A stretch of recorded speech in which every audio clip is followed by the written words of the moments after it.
My daughter, her hand holding a dish towel like a weapon, pointed right at me.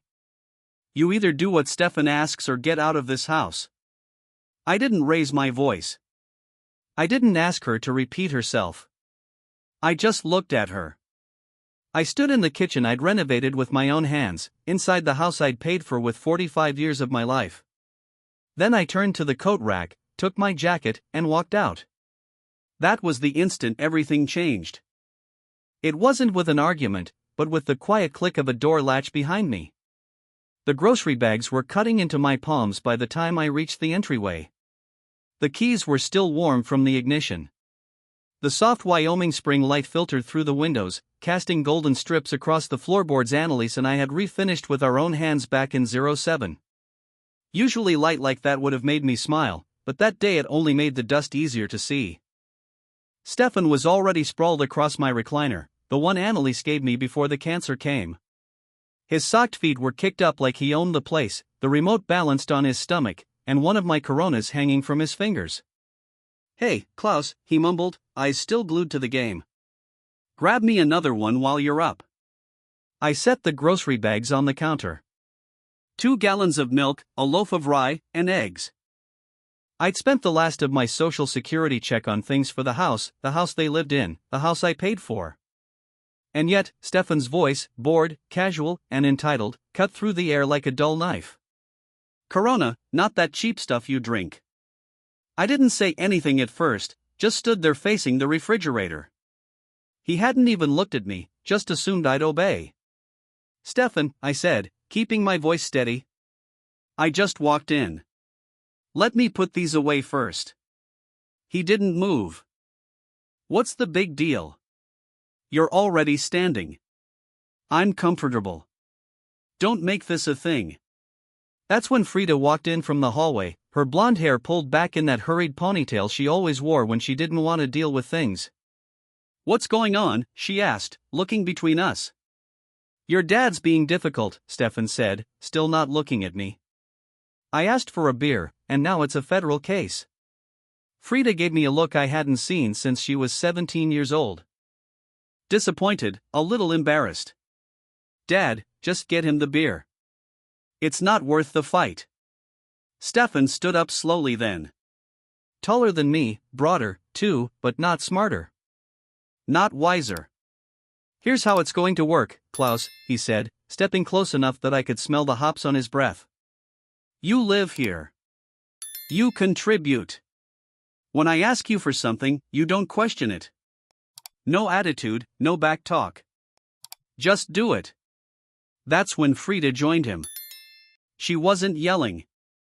She didn't need to. Her voice was calm, cold. Dad, you need to decide. Either you respect Stefan or you find somewhere else to live. That was the moment, the quiet crossing of a line. I looked at them both, my daughter and the man she married. I searched her face for the little girl who used to crawl into my lap during thunderstorms. The one who used to braid dandelions into crowns and call me her hero. She wasn't there. All right, I said. Stefan smirked. Good. Now. I'll pack, I interrupted. He blinked.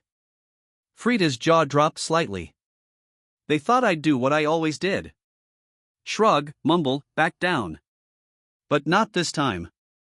I turned and walked toward my bedroom. Behind me, the grocery bags sat untouched on the counter.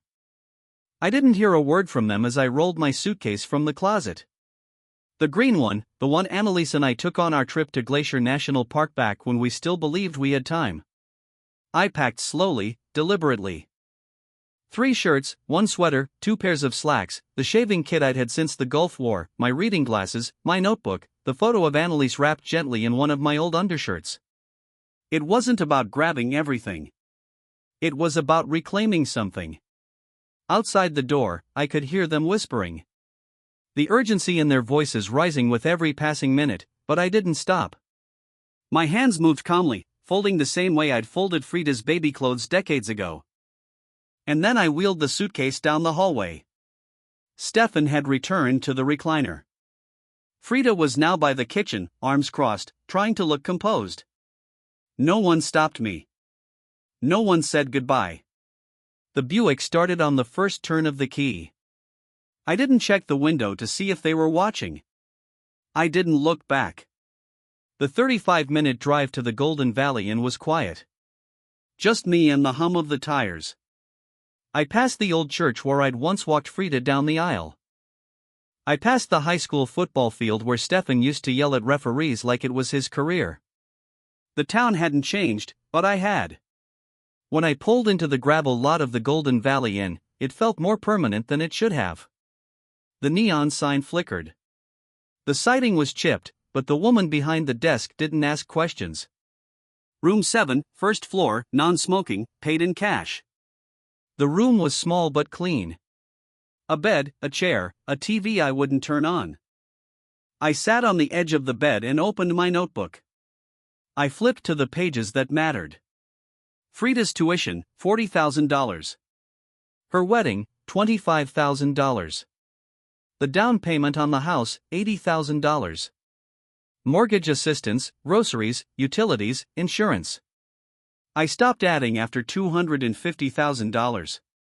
Because what I needed now wasn't math. It was clarity. They hadn't kicked me out. I'd allowed myself to stay too long. I wasn't punished. I was waking up. I opened my laptop and logged into my online banking. I stared at the screen for a while. Then I clicked on the tab labeled Recurring Payments. Found the mortgage. Found the insurance. Found the grocery cards. The cursor blinked at me, waiting. The first click canceled the mortgage. The second ended the car insurance. By the time I closed the browser, I felt something I hadn't felt in years, a weight lifting. Not revenge, not even satisfaction, just the beginning of something I thought I'd lost. Self-respect. I leaned back on the bed and stared at the ceiling. They didn't know what I had just done. Not yet. But they would. And when they did, I wouldn't be coming back. The motel room was quiet that morning. Not peaceful, just quiet. And there's a difference. Peaceful is what you feel when the world outside you is softened. Quiet is what's left when you finally silence the noise you spent years pretending you didn't hear. I sat at the little desk by the window, coffee cooling in a foam cup, my notebook open beside me. The pages were worn, corners folded, the spine soft like it had been opened 1,000 times because it had. That notebook had tracked every dollar I spent keeping someone else's life afloat. And today it would track how I took it all back. I turned to the inside cover. A message from Frida, 17 years old. Blue ink and loopy handwriting. Thanks for believing in me, Dad. I'll make you proud. She had for a while. I looked at that note longer than I meant to. Then I turned the page, took a sip of lukewarm coffee, and made my first call. Big Sky Credit Union. The hold music, a hollow instrumental version of Home on the Range. Fitting, I thought. I'd had a range once, a family, a home. Now I had a room with thin walls and a blinking desk lamp. Thank you for calling Big Sky Credit Union. This is Jonas. How can I help you? Yes, Jonas. I need to cancel the automatic mortgage payment for 1850 Maple Creek Road, account ending in 5298. There was a short pause, typing, the kind of pause that always follows a request that sounds too calm to be casual. Sir, I see that payment's been active for 30 months. Are you sure you want to discontinue it? Completely? May I ask the reason? The homeowners no longer qualify for my assistance. Understood, Mr. Braun, Jonas said. That will be effective immediately. He read me the confirmation number, which I wrote down. $1,350 a month, now going back into my account. I didn't smile. I didn't sigh.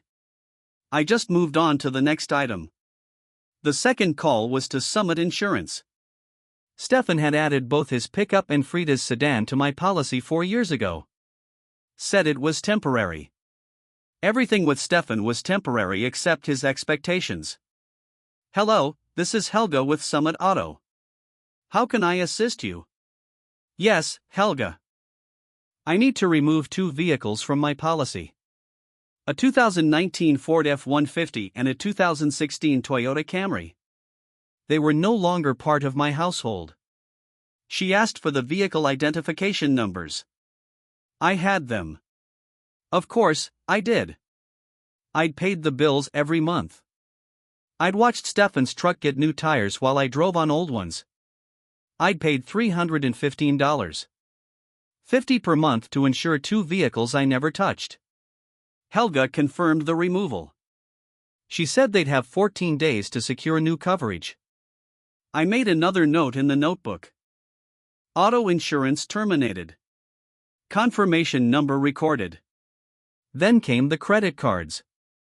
Frida had been an authorized user on 3 of my credit cards: Visa, MasterCard, and Costco.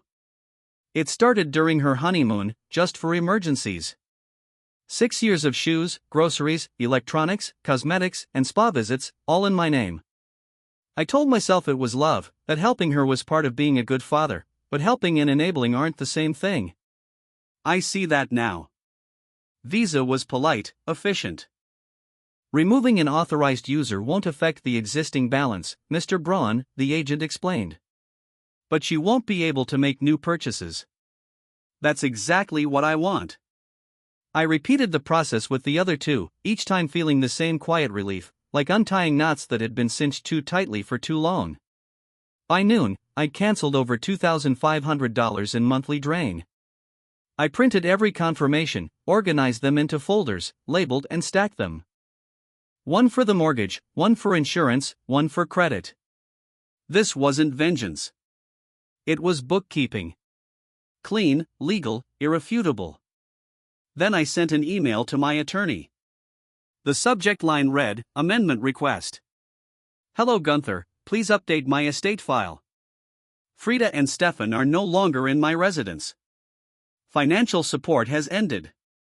Let's schedule a review of the will. I want everything ironclad. Send.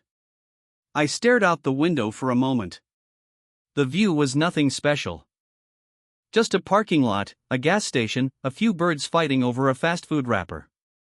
But the air felt different, like I could breathe again. At 2:45 p.m., my phone buzzed.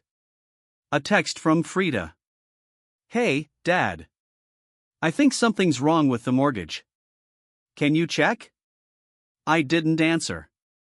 Then a call from Stefan, straight to voicemail.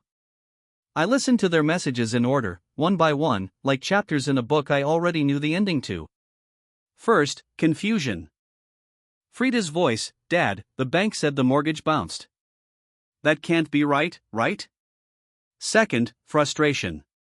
Klaus, my truck insurance lapsed. I had a meeting today. What the hell? Third, fear. The bank's demanding full payment by Friday or they'll start foreclosure. Can you please call me? Fourth, desperation. Dad, did you cancel the cards, too? I just got declined at the store. Fifth, anger. This is sabotage. You're punishing us over a stupid argument. Sixth, pleading.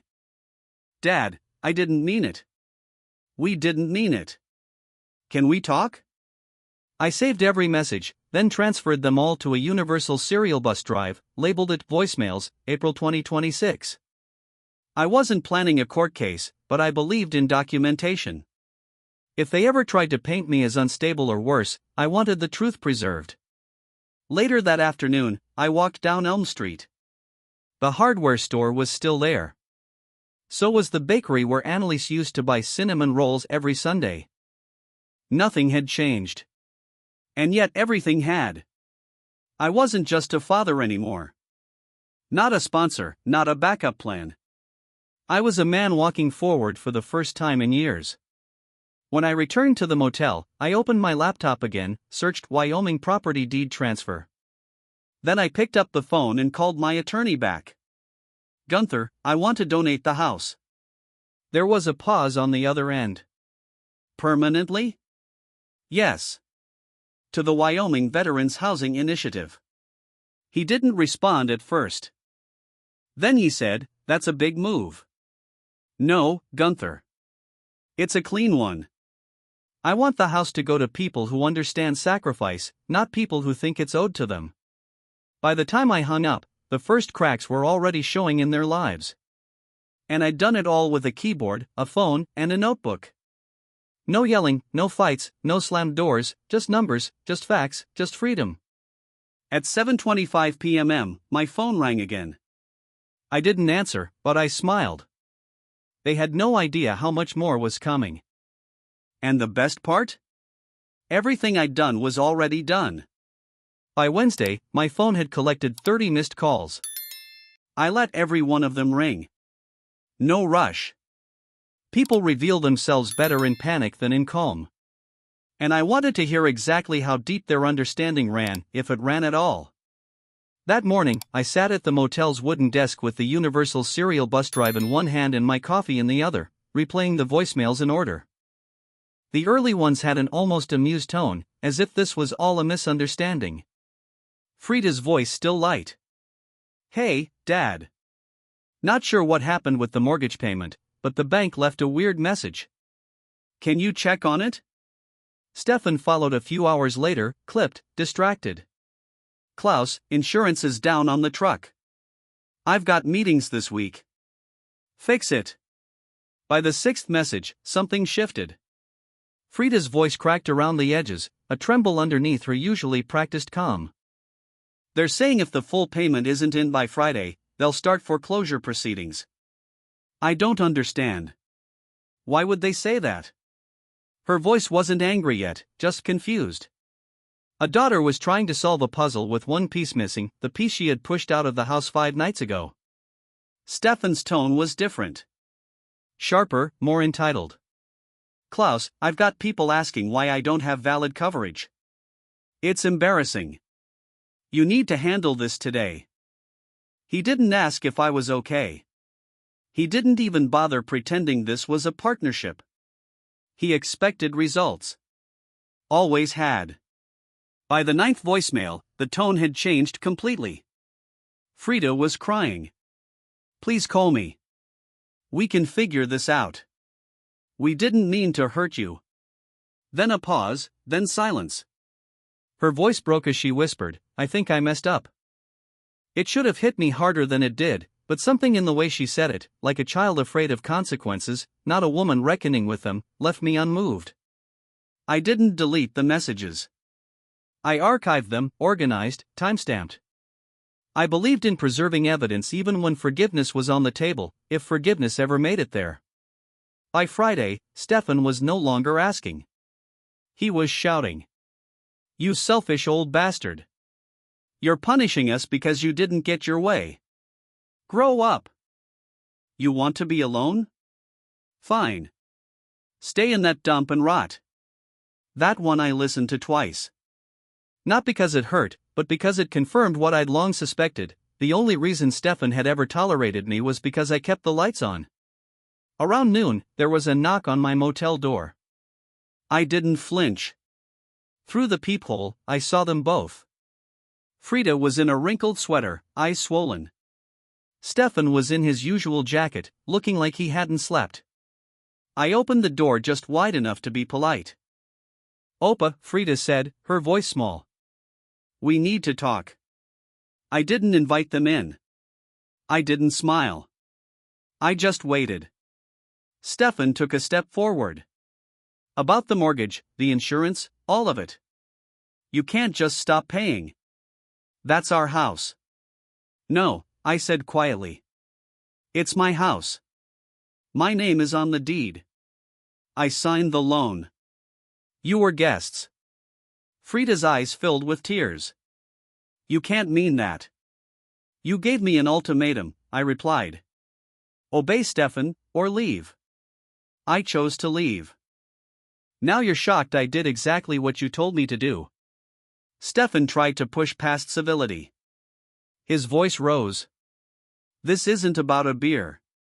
This is your family, your daughter. You're tearing it all apart." I kept my voice calm. I didn't raise my voice in that kitchen. I didn't throw anyone out. But you asked me to choose, so I did. Now you live with that. He stepped closer, his voice sharper. You think you're going to scare me with some banking tricks? You're playing games with people's lives. I raised an eyebrow. Isn't that what you did when you tried to forge ownership papers for a home equity loan? He froze. Frida blinked. What? I held his gaze. You told the bank it was your property. Tried to pull a $60,000 equity line. Used fake documentation. Elias Werner flagged it. Stefan's jaw tightened. You're lying. No, Stefan, I'm not. And you're not good enough at lying to make it stick. Frida turned to him, shocked. Is that true? He said nothing. I let the silence do its work. Then I added, I've already spoken to a lawyer. I've already filed an eviction notice. 45 days. After that, the sheriff's notice. No more informal generosity. No more invisible handouts. Frida's voice cracked. Opa, please. There's more going on than you realize. I'm sure there is, I said. But that's not my burden to carry anymore. She hesitated. I'm pregnant. I stood still. I let that hang in the air. Then I said, congratulations. Tears welled up in her eyes. I'm serious. The doctor says the stress could affect the baby. We need things to settle. We need. You need money, I corrected gently. And you think dangling a potential grandchild will change that?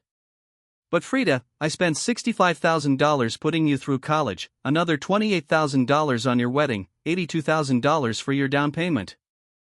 For 6 years, I paid your mortgage, your groceries, your insurance. I gave you everything I had. She wiped her face with the sleeve of her sweater. I didn't know. Yes, you did. You just didn't ask how much it cost me. Stefan grabbed her arm. Let's go. This is pointless. I said nothing as they left. Watched them walk across the parking lot like two people tethered together by shared guilt. I didn't feel triumph. I didn't feel vindicated. I felt like I'd finally stopped lying to myself. That night, I walked down Main Street to the diner Annalise used to love. Same red booths, same scent of burnt bacon and cheap coffee. I took the corner seat near the window, ordered nothing but tea. A few minutes later, Elias Werner walked in. Saw me. Walked straight over. Klaus, he said. Mind if I sit? Be my guest. He didn't sugarcoat it. Stefan came back to the bank last week, asked about adverse possession. I nodded. I figured. He was asking how long someone had to occupy a property to claim ownership. Said he was just curious. But the timing, it wasn't subtle. 6 years, right? Elias nodded. But it has to be hostile. No permission, no rent. He doesn't qualify. He thought he could outweed me. He was wrong. I paid for my tea, walked back to the motel, opened my laptop, and created a folder. Stefan's attempts. Inside it, I placed screenshots, emails, and voicemail transcriptions. The pattern was building. Not just laziness, not just entitlement. Fraud. Deliberate, calculated, desperate. And desperation makes people sloppy. By the next morning, I'd filed for a restraining order.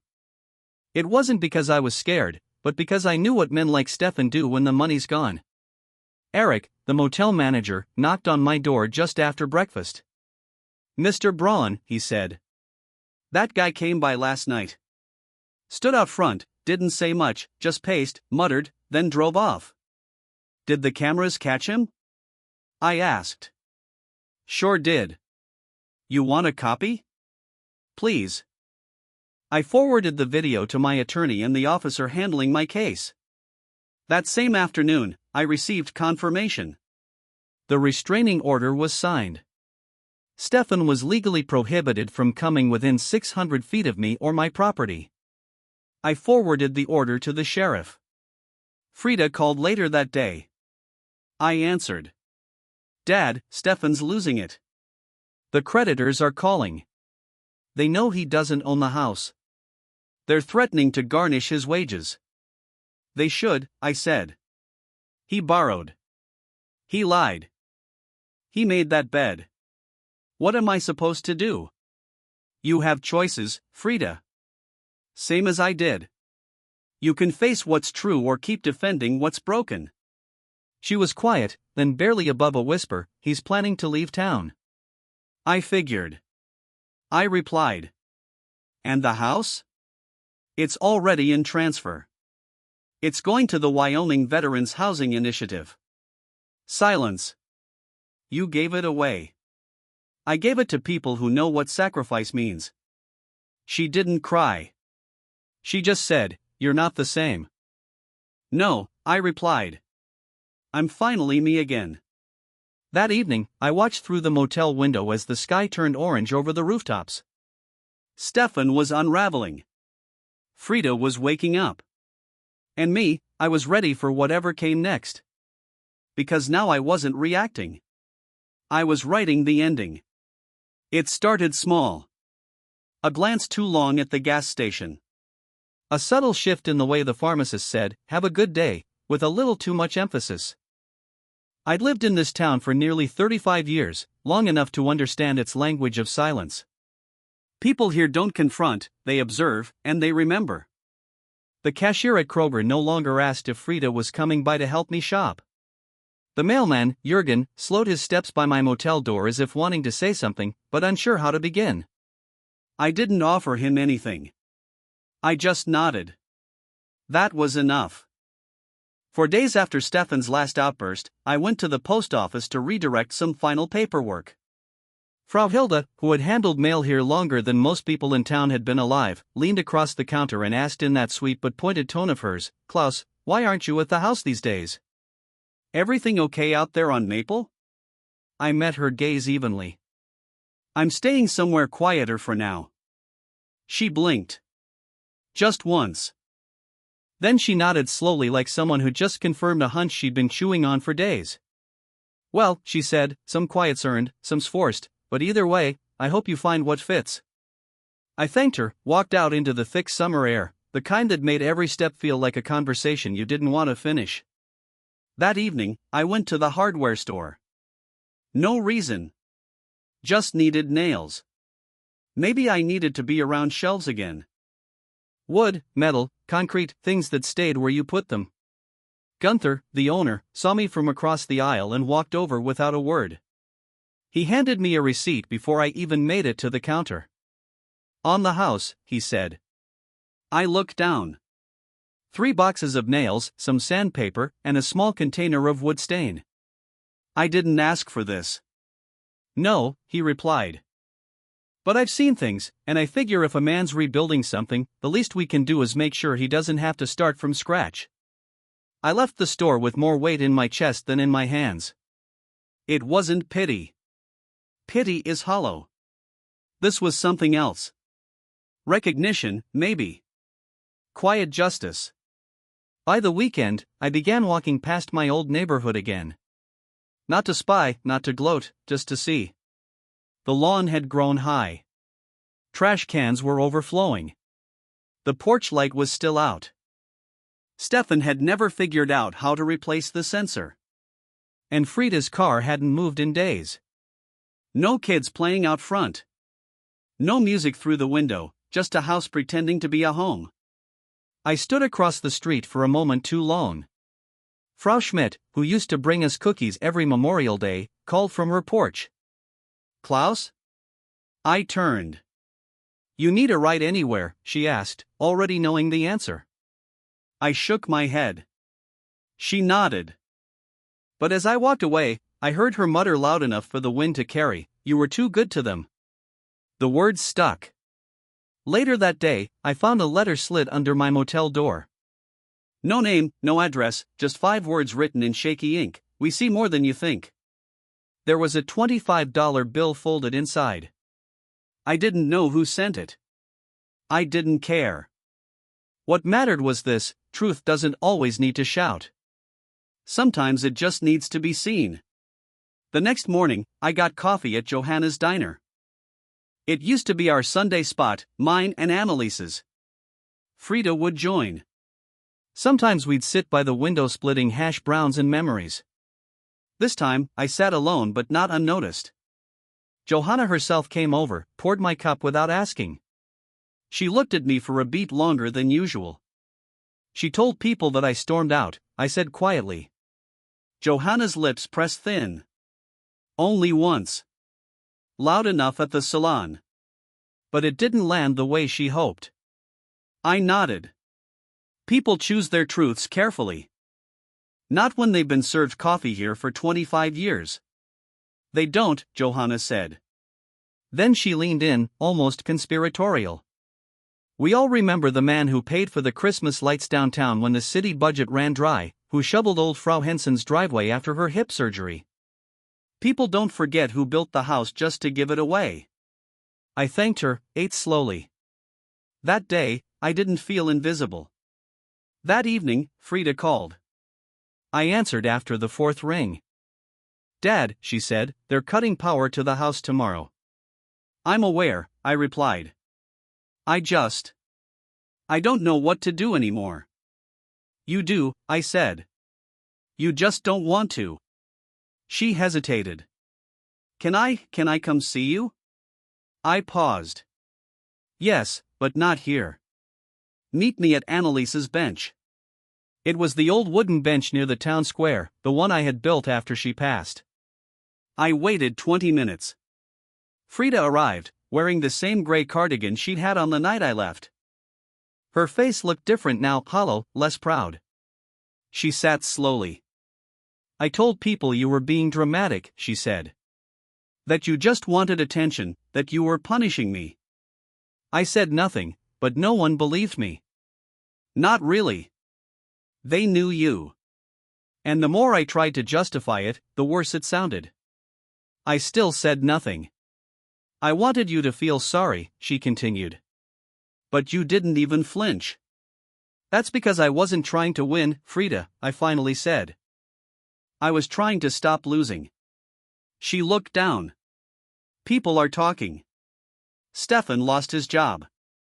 They said the company couldn't trust someone with that kind of financial mess. I'm not surprised. He blames you. I'm not surprised about that either. She swallowed hard. He might leave. The baby's due in 8 months. I looked at her. You'll be okay. You just have to decide whose shadow you want to live in. His, or your own. We sat there in silence for a long time. The town buzzed in the distance, lawnmowers, wind chimes, the sound of a life still going on. When she finally stood, she said one thing. I miss Mom. I do, too. Then she left. The next day, I got a letter from the local veterans of foreign wars. They'd heard I was donating the house to the Veterans Housing Program. They wanted to honor me at their monthly meeting. I declined the ceremony, but I agreed to attend. When I showed up, 3 men I hadn't seen in years stood to shake my hand. Not because I gave them a house, but because I gave up what I could no longer keep. That night, I stood at the edge of town, watching the house from a hilltop. The porch light was still broken, but I no longer needed it to shine. The letter arrived in a cream envelope with no return address, just my name typed in block font, Klaus E. Braun. There was a certain weight to paper like that. It didn't flutter. It settled. I took it inside the motel, poured myself a cup of black coffee, and opened it under the yellow light of the kitchenette. The header was from Weber Schmidt and Muller, an old law firm 3 towns over. I hadn't heard from them in years, not since Annalise passed. They were the ones who'd handled the original property transfer when I moved the deed into Frida's name. But this wasn't just a courtesy letter. It was a reminder. Inside was a transcript, a notarized copy of a conversation recorded, apparently without Stefan's knowledge, between him and a financial consultant. I read the words twice before folding the pages neatly and setting them down. The consultant had warned him more than once that trying to leverage the property against new lines of credit without proof of independent income was risky. Stefan had brushed it off. Frida's name is on the deed, he'd said. And her dad won't fight us. He's soft old school, one of those I'll just pay the bill types. I sat very still. It's strange how betrayal always comes in familiar fonts. I didn't feel rage, not even disappointment, just clarity. Stefan hadn't just taken advantage of Frida's trust. He'd wagered on my silence. That was his miscalculation. I wasn't soft. I was waiting. I picked up the phone and called the number at the bottom of the letter. A woman answered, crisp and direct. Weber, Schmidt and Muller. This is Lena. I introduced myself, thanked her for the letter, and asked for Herr Muller. She paused. He asked that I put you through directly if you called. The line clicked. Then another voice, low and measured, came on. Herr Braun, we've been watching this unfold from a distance, and I believe the time has come to discuss what you're owed, not just morally, but legally. We spoke for 50 minutes. He confirmed what I had already suspected. Stefan had tried to take out a third mortgage on the house using forged income statements. The loan was denied, but the application remained on file enough to trigger an investigation if I wished. More importantly, Herr Muller pointed out a clause I'd almost forgotten, a reversionary interest clause I had quietly insisted be included when the house was transferred, a safety net. At the time, it had seemed unnecessary. Now, it was gold. In essence, the clause stated that if the property were ever used for non-residential purposes, or if the named occupant vacated for more than 90 days without prior consent from the grantor, it would revert to my ownership, pending written request and review by a designated legal counsel. Stefan hadn't read the fine print. Frida had signed without question, and I, the old-school man he mocked, had anticipated this day years in advance. Herr Muller offered to begin the reversion process quietly. We won't need a court, he said. Not unless they push back.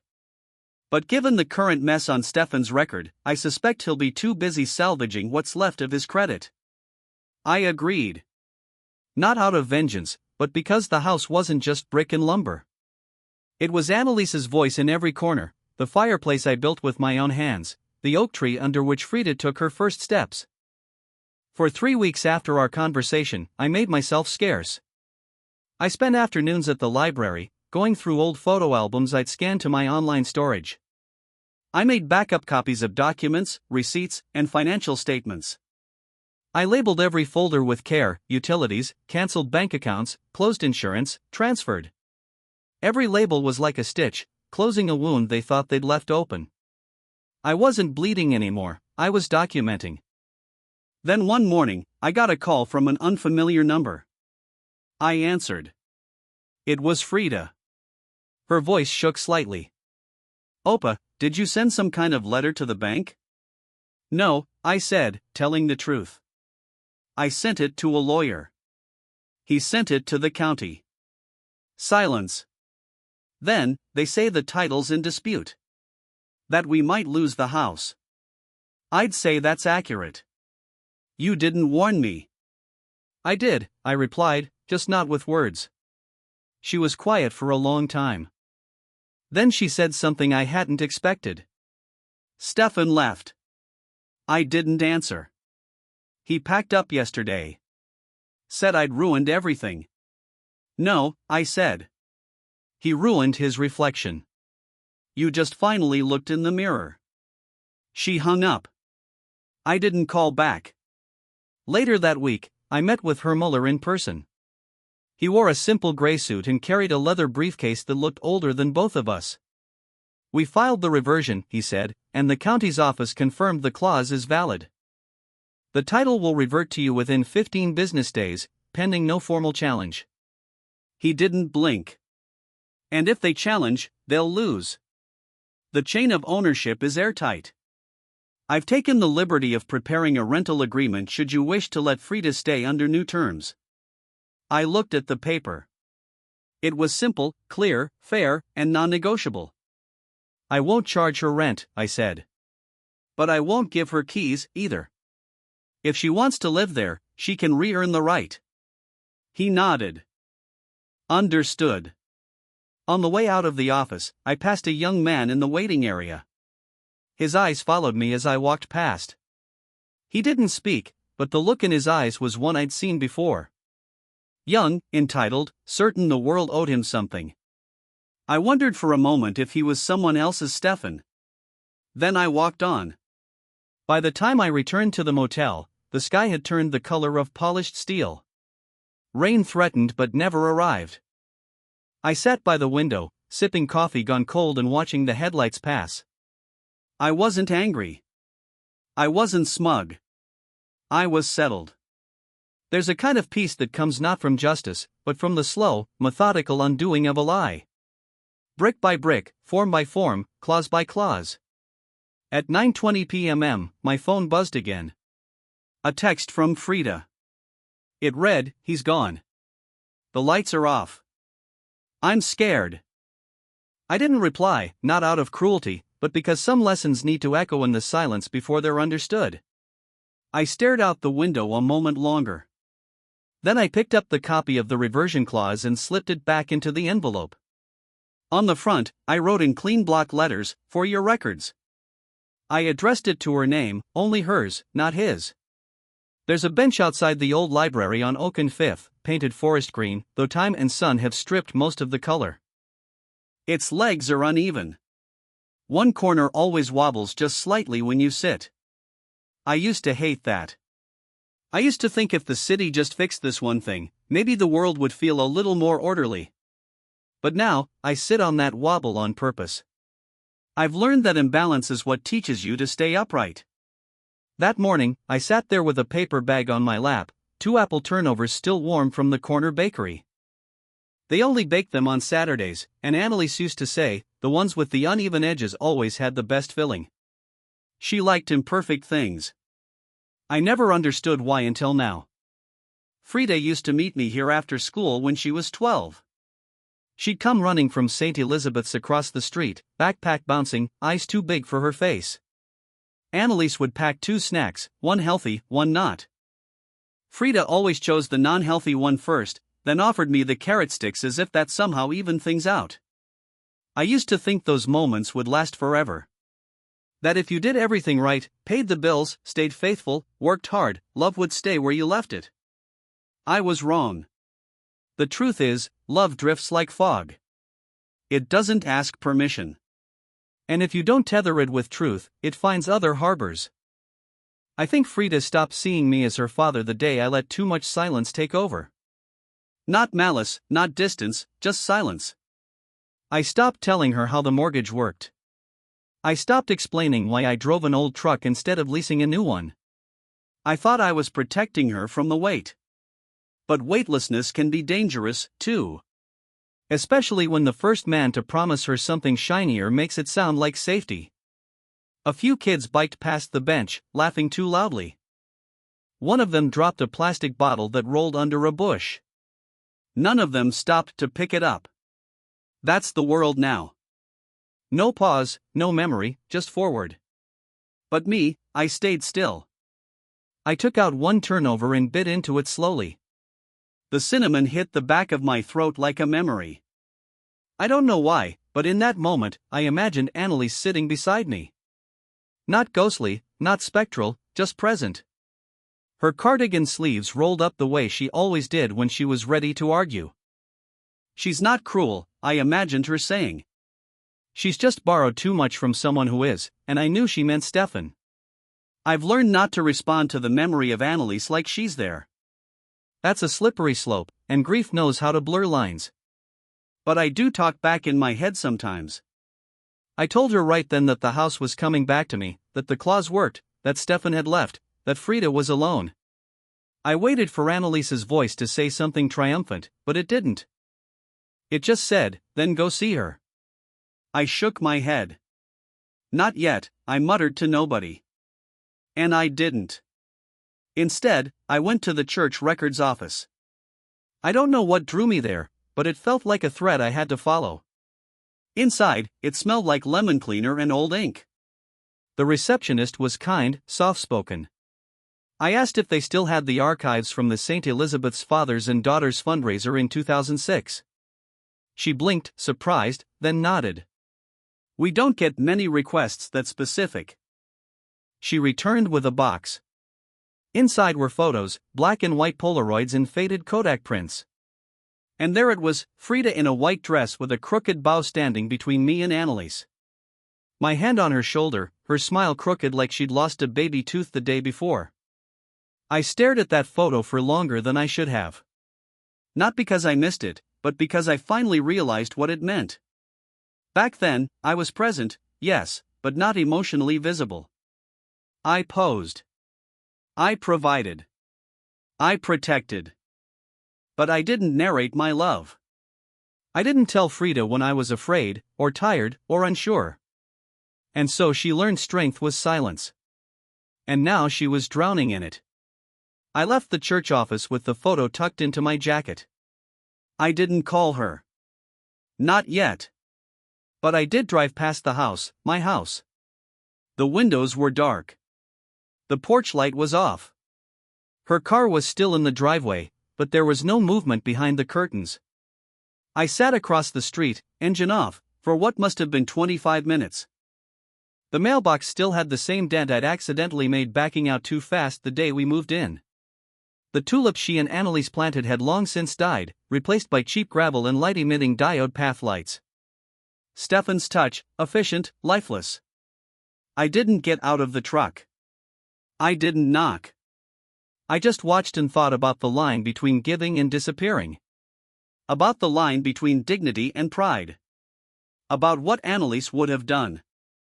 She wouldn't have barged in, but she wouldn't have driven away, either. She would have waited. So that's what I did. That night at the motel, I finally opened the envelope I'd been avoiding, the one labeled Annalise, safe deposit backup. Inside were her handwritten notes, household budgets, birthday plans, even a letter addressed to me. No date, just, in case I'm gone and you need to remember. I read it slowly, her handwriting curved like a river full of loops and stubborn angles. She wrote, Klaus, you don't need to fix everything. You just need to stay seen. Don't disappear in your sense of duty. Frida will need more than money. She'll need your honesty. Even when it's uncomfortable, even when she hates you for it. That's how love stays tethered. I folded the letter and I cried, not loudly, just enough to feel like something inside had been cracked open for repair. The next morning, I returned to the bench outside the library, the same bench. I brought 2 turnovers again, not out of ritual, but readiness, and this time, I didn't sit alone. A soft voice spoke from behind. Is that seat taken? I didn't turn, just nodded. No, it's yours. Frida sat down slowly. Her face was pale, eyes hollow, as if she hadn't slept. She looked older than 35, older than she should have. She didn't speak. Neither did I. The silence stretched, but it wasn't the silence of judgment. It was the silence of rebuilding. Finally, she spoke. I found your letter. The clause, the lawyer stuff, all of it. I nodded. I should have known. You always plan 3 steps ahead. No, I said, just one. I plan to outlive the lie. She looked at me, eyes glassy. I don't know who I am without him. I handed her a turnover. Then it's time you found out. She took it, bit into it, winced at the heat, then smiled, just barely, and we sat. 2 people with too many words and just enough memory to hold on to something real. That bench still wobbled. But this time, we leaned into it together. I didn't bring a key. I didn't need to. The front door had been rekeyed the week Stefan moved out, probably in one of his last grasping attempts at control. But he underestimated something critical. The deed, the contract, the clause. None of it had changed hands. The house still bore my name, and now so did the silence it carried. It was Frida who opened the door. No words, just a long look that held too many unsaid things. Her hands were trembling slightly. She stepped aside without invitation, as if unsure whether she was welcoming her father or facing a judge. I didn't walk in with ownership. I walked in with memory. The hardwood still creaked in the exact spot near the staircase where Annalise used to scold me for dragging mud in from the garage. The frame of our family portrait, long since taken down, still left a faint square on the wall. Everything had changed, but the ghosts of permanence remained. And in that moment, I realized something. Stefan never lived here. He only occupied space. This house never breathed for him. It remembered who it belonged to. Frida sat on the edge of the living room couch, posture guarded. I didn't sit. I stood near the window, watching the breeze ripple the tulip leaves outside. We stayed that way for a while, two statues in a place that used to hold music, the smell of cinnamon, Sunday pancakes, arguments, and forgiveness. Then she said it. He came back yesterday. Her voice was dull. He said I owed him. That I'd humiliated him by agreeing to sign the property back. I didn't move. I let the words hang in the air until they lost their sting. Then I said, "And did you agree with him?" She looked away. I don't know. I finally turned. My voice didn't rise. Frida, a man who teaches you to fear his disappointment isn't a man. He's a weight. She didn't answer. Instead, she pulled out a manila folder from beneath a stack of magazines, divorce papers partially signed. Her hesitation was loud. I recognized it. It was the same one I'd carried years ago, standing outside the hospital room where Annalise lay after her first chemo session, the hesitation of a man who knew what he had to do but feared what it would reveal about himself. I took the folder and placed it gently on the coffee table. I've added a stipulation, I said. He won't touch a cent. Not from you. Not from me. She looked up, startled. You had no right.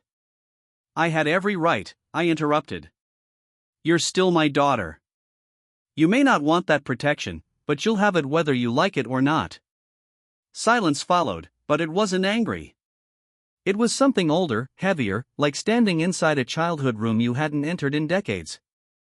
And then she did something unexpected. She reached into the drawer and pulled out an old object wrapped in cloth. I knew what it was before she even unwrapped it. Annalise's Bible. It was worn, the corners frayed, with a note still tucked inside that had a recipe for fig cake. My throat tightened. Annalise kept this next to her bed, Frida said, right until the very end. Did you know she underlined parts? I nodded. I watched her do it for 30 years. Frida opened it. Her voice trembled now. She wrote next to Proverbs 21, "A quiet strength breaks louder than pride." She paused. I think she was talking about you. I exhaled slowly, not out of relief, but recognition. She was talking about all of us. I finally sat down across from her. The space between us still held miles, but a path was there now, a fragile one. She pulled a second envelope out, smaller, with an older handwriting that wasn't hers. It was Stefan's. He left this before he stormed out, she said. I haven't opened it. I took it and opened it. The letter was short, bitter, predictable, a final insult disguised as a farewell. Lines like, "You'll regret throwing away a man who built your life, and he'll turn you against yourself eventually." I folded it, placed it next to Annalise's Bible, and said nothing. Instead, I stood up, reached into my coat pocket, and handed Frida a set of keys. My keys, the new ones, to a house under her name, not Stefan's, not even mine. I'd finalized the paperwork the week before. I kept the clause active but revised the beneficiary. She stared at them like they were burning her fingers. You're giving it back to me? No, I said. I'm letting it go. It was never about the bricks. She didn't cry. She didn't speak. But her shoulders dropped, the kind of drop that says a war inside has paused. Maybe not ended, but paused. I reached the door, then turned back. You can change the locks again if you want. She stood slowly, walked toward me, and whispered, "No. I think I'll leave them just like this for a while." I walked out into the sunlight. The air was warmer than I remembered, softer. I didn't look back, not because I was done, but because looking back was how this had all started. That night, I slept in my bed for the first time in months. The motel was still not a house, not a memory, just a place. And for the first time in a long time, I didn't dream of loss. I didn't rehearse what I should have said in years past. I let the silence speak. And it told me something had shifted. The locks had changed, but not just the metal ones. Something deeper. And once again, it wasn't revenge. It was something better, something earned. I was folding laundry in the motel room, the plain kind, motel white sheets and a pair of shirts I hadn't worn in months, when my phone buzzed. Unknown number. I almost let it go. But something, maybe the weight in my chest, or the way the sunlight fell across the carpet like it used to on the kitchen floor at home, made me answer. Opa. Her voice was hushed, almost brittle. Can I come by? I told her yes, but didn't ask why. I didn't need to. You can hear it in your child's voice when something inside them has changed. Not broken, not shattered, just shifted like a door quietly unlocking. 20 minutes later, she arrived. No makeup, no ring, no need to pretend. She sat on the edge of the bed like it was a church pew and looked around the room like she was ashamed. Not of me, but of how far things had gone. I found something, she said, her fingers holding a folded slip of notebook paper. It was taped under Mom's old dresser drawer. I don't know how we never saw it before. I reached for it and paused when I saw the handwriting.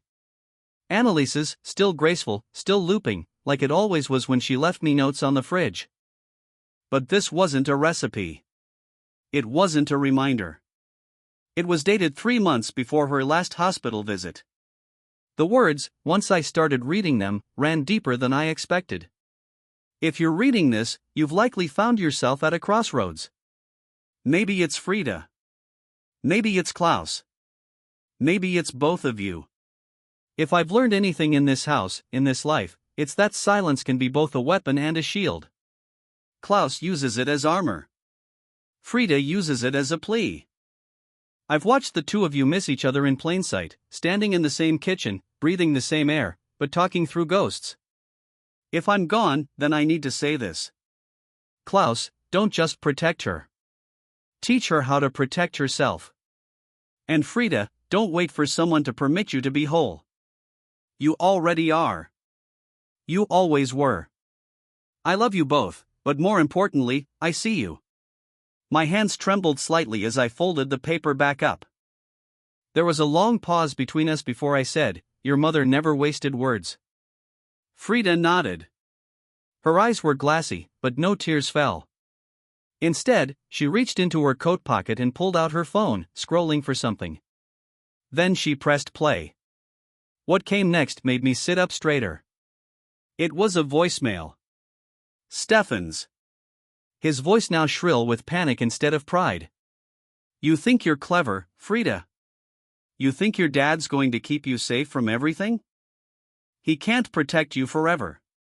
I've got rights, you know. Half of that house was as good as mine. And if you think I'm just going to disappear, you've got another thing coming. You owe me, and I don't care if he signs papers or moves money, you'll hear from me again. She stopped the audio. I haven't responded, she whispered.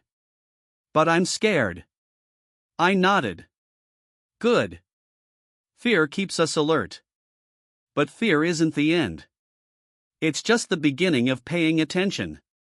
She looked at me. What do I do? I didn't answer with advice. I answered with a folder, a copy of the updated deed, the restraining order, the affidavit from her doctor about the bruises she once claimed were from a fall, a silent arsenal built piece by piece while she was still trying to convince herself it wasn't that bad. You already did it, I said. You just hadn't seen it yet. She stared down at the papers as if they were written in another language, but slowly recognition dawned. Then she asked the question I hadn't expected. Did Mom know about him? About how he talked to me? I paused, then said the only truth that mattered. She suspected, but she also believed you'd find your voice. That you'd learn when the time was right to walk away. Not because we told you to, but because you realized you were worth walking toward.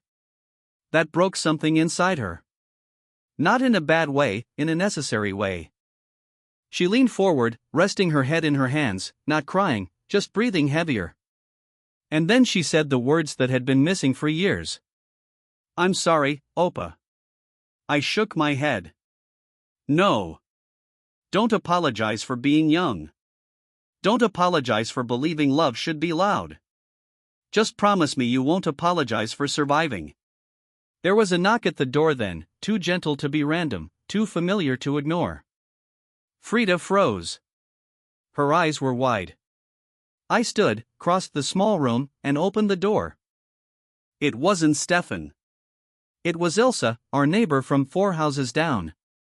The one who used to drop off banana bread for Annalise on Sundays. She looked older now, more frail, but her smile hadn't changed.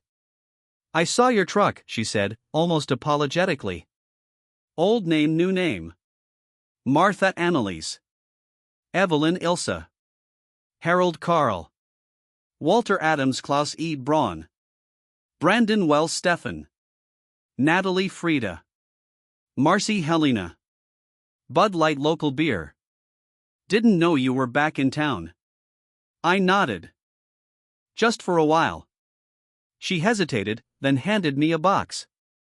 "I found this in our garage after Carl passed," she said. "He said it belonged to Annalise. Thought you might want it." She left before I could thank her properly. I placed the box on the table. Frida moved closer, brushing her fingers across the dusty lid before opening it. Inside, there was a collection of tapes, old cassettes labeled in Annalise's handwriting. "Annalise's recordings," Frida whispered. She used to talk into the tape recorder when she couldn't sleep. I picked one up. The label read 3:45 a.m. Rain outside, thinking of Klaus. For a long moment, we said nothing. Frida reached for the motel's tape player, the kind most guests never touched. She slipped the cassette in and hit play. Annalise's voice, still gentle, still warm. "I think Klaus knows. Even if he doesn't say it, I think he sees what's happening. She's slipping away. But not because she's lost, because she doesn't trust the light she carries. And he blames himself. I wish they'd sit at the table and just say it out loud, that they miss each other, that they're scared. But instead, he mows the lawn and she makes tea and life moves forward in this quiet ache. I turned it off, not because I couldn't bear it, but because that one line was enough. A quiet ache. Frida looked at me, and I saw it then. Not regret, but readiness. The kind of readiness that only comes after you've been broken in the right places. She reached across the table and placed her hand over mine. "Opa," she said. "Let's go home." The first time I walked into that courthouse, it was to finalize Annalise's will. The second time, it was for Frida's emergency protective order against Stefan. But the third time, that one was different.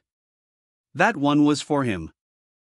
He filed suit under community property laws, claiming he had a right to half of what Frida and I conspired to hide. The word he used, conspired, like I was some kind of criminal, like I hadn't spent the last 3 years paying off the roof over his head while he lounged on my back porch, drinking my beer, dismissing my words, and convincing my daughter that respect was optional.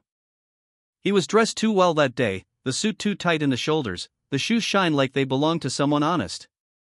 He smiled when he saw me as if this were some poker game and he held all the aces. But he hadn't read the table right. He didn't know we'd been playing chess while he was still bluffing at cards. Frida sat beside me, composed. No makeup, no theatrics, just the hard-won grace of a woman who had stopped apologizing for being awake. Our lawyer, Helena, opened her folder like a surgeon preparing for a clean incision. No wasted motion, just fact after fact laid bare like bones. The judge, an older woman with sharp eyes and a voice that didn't rise or soften for theatrics, asked Stefan to speak. He stood confident, smirking. She moved money without telling me, he began. She signed documents with her father behind my back. That house we lived in, it was marital property. I contributed emotionally, physically. I cleaned the gutters. I paid for groceries. I. His voice faltered then, just slightly, but he caught it and pressed on. They cut me out. And I'm here to get what I deserve. The judge leaned forward. And what precisely do you believe you deserve, Mr. Stefan? He hesitated. Half the property, a settlement, compensation for the emotional distress. The judge nodded slowly, then turned to Helena. Response. Helena didn't rise. She didn't need to. Her voice was quiet, but it carried. Your Honor, the property in question was purchased by Klaus E. Braun 12 years before the plaintiff met Frida. The title was solely in his name. A month after the wedding, Klaus gifted the deed to Frida via a quitclaim transfer. There are notarized documents to that effect. Mr. Stefan signed a postnuptial agreement 3 weeks after that, explicitly waiving any future claim on said property in exchange for use of the home rent-free for the duration of their marriage. She handed the papers over without a word. The judge scanned them. Stefan's face flushed. I don't remember signing that. He muttered. We have video, Helena said, calm, unbothered. Taken in your driveway. You made a toast with a can of local beer afterward. The judge didn't laugh. Neither did I, but Frida exhaled just enough for me to know she'd been holding her breath. The judge continued, what about the claim of emotional distress? Helena opened a second folder. Inside, transcripts, text logs, police reports.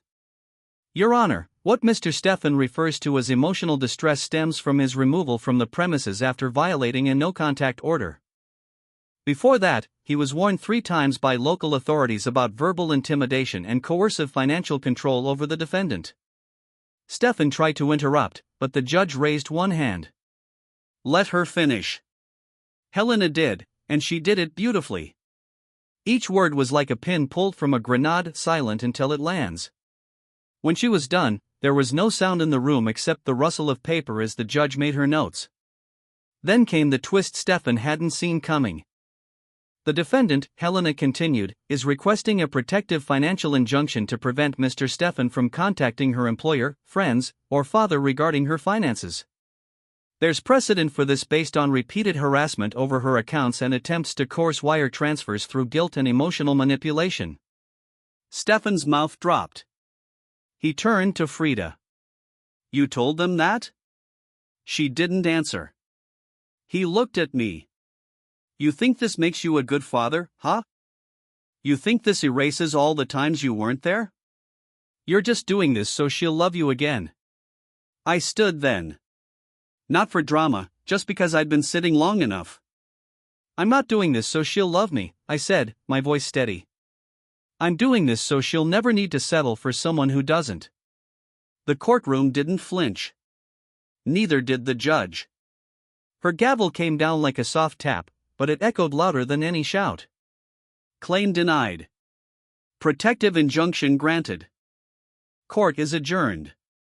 And just like that, it was done. Outside the courthouse, the autumn wind cut across the steps like truth through denial. Stefan stormed past us, muttering something about appeals, about what goes around comes around. But I didn't care. That wasn't our story anymore. We weren't characters in his version of the narrative. We were writing our own. In the parking lot, Frida looked at me. Thank you, she whispered. I shook my head. You don't have to thank me for standing still. You just had to come back. She nodded, then pulled out her keys. I have something to show you. She led me to a different car, not the one Stefan used to drive. This one was hers, purchased under her name, paid in full. She opened the trunk. Inside, a box. It wasn't mine, she said softly. It was Annalise's. Ilse dropped it off this morning. Old name, new name. Martha Annalise. Walter Klaus. Natalie Frida. Brandon Stefan. Evelyn Ilse. Harold Carl. A letter from the past. Said she found it in the attic. It's yours now. I opened it. Inside were photos, letters, and a sealed envelope marked for Klaus. When it's finally quiet. I didn't open it then. Not yet. Some things need silence. Others need time. And sometimes you need both. I waited 4 days before opening the envelope. Not because I was afraid of what it would say. Anneliese never wrote words to wound. But because I wanted to meet her on my terms. I needed the house to be still. I needed the coffee to taste like something she would have made, black, 1 spoon of sugar. Nothing fancy. I needed the light to hit the kitchen table the way it used to before Stefan's voice drowned everything.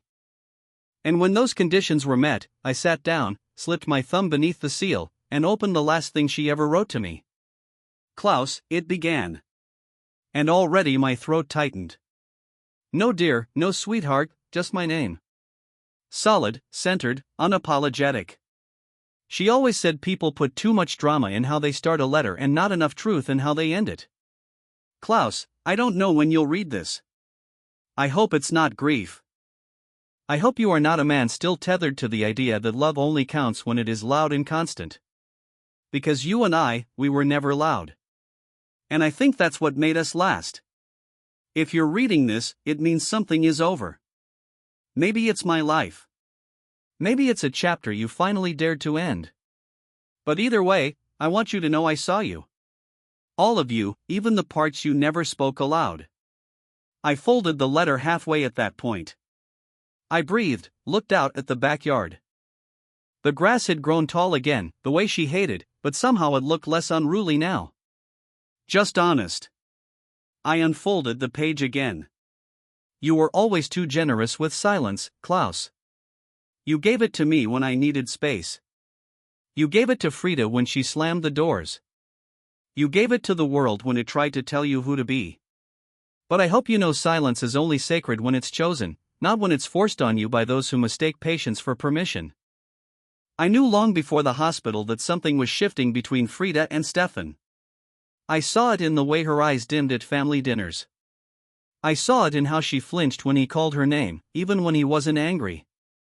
I didn't say anything, and maybe that's my failure, but I know you saw it, too. You always see before anyone else admits. If they ever turn on you, if our daughter forgets that your hands built her future, I want you to remember something. What you built cannot be undone by those who only know how to take. What you gave was not money. It was an anchor. And that doesn't vanish just because someone else thinks the house should be theirs. There was more. I read every line like scripture. She told me to forgive but not forget. She said the world was going to change after she left, and that I'd change, too. But that I had one last purpose before I rested, to help Frida remember herself. Not who she became in Stefan's shadow, but who she was in ours. She was a woman who used to climb apple trees barefoot. A girl who once told her 4th-grade teacher she wanted to be brave like her dad. I finished the letter, and I didn't cry. That surprised me. I think the grief had already passed through me in other ways, during the nights I slept in my truck, during the moment I packed my bag without looking back, during that courtroom where silence weighed more than testimony. This wasn't grief. This was release. 4 weeks later, Frida called me. She had closed on her condo. Nothing flashy, but it had southern-facing windows and a little writing desk that reminded her of the one Anneliese used to keep. She invited me over, not for help, not for approval, just to share it. I brought the casserole dish she had returned, still warm, still full. She opened the door. Her hair was up loose. No makeup, just herself. I thought we could hang something together, she said, gesturing to a framed photo she hadn't put on the wall yet. I took it from her. It was us, me, Anneliese, and Frida, back from when we still believed we had time for everything. We didn't say much that afternoon. We didn't need to. I tightened the nail into the stud. She handed me the hammer. Our hands brushed. She didn't pull away. When I turned to leave, she stopped me. Opa, she said. Do you want to keep the chair? I looked at her and blinked. What chair? She nodded toward the garage. The one from the reading room. The one you always read the Sunday paper in. I kept it. I couldn't let Stefan throw it out. That chair had been mine longer than most of our furniture. It wasn't fancy, but it knew me. It held the shape of my quiet. And she had saved it. I nodded. That night, I sat in that chair again, back in my own house, back where things had started. The photo was hung. The letter was folded in the drawer. The war was over. And the silence, it was finally mine.